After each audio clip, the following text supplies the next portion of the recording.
NCAA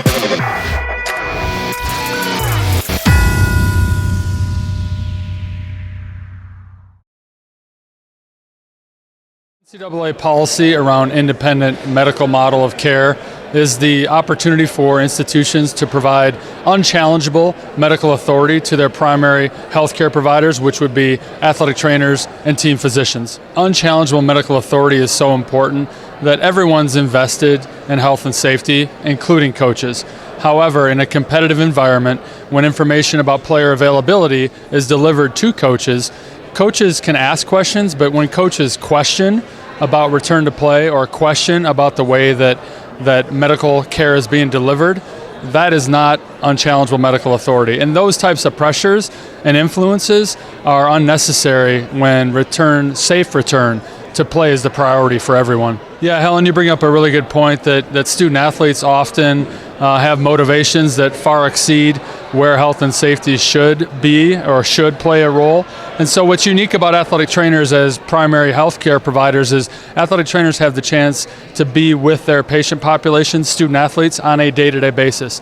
When you develop that relationship with the student athlete, then in times where it's injury or recovery or maybe it's chronic fatigue or illness, whatever that situation is, the pre-established relationship between the athletic trainer and the student athlete is valuable. And so in many, many situations, that relationship is able to overcome the student athlete's desire to maybe do more than they should or to return maybe more quickly than they should. Athletic trainers are focused, as well as the NATA has a focus on mental health as well as physical health. And athletic trainers are, outstanding experts in both mental health as well as physical health, orthopedic, and other illness and conditions. We didn't look at that at the survey. We really didn't have an eye on any particular sport.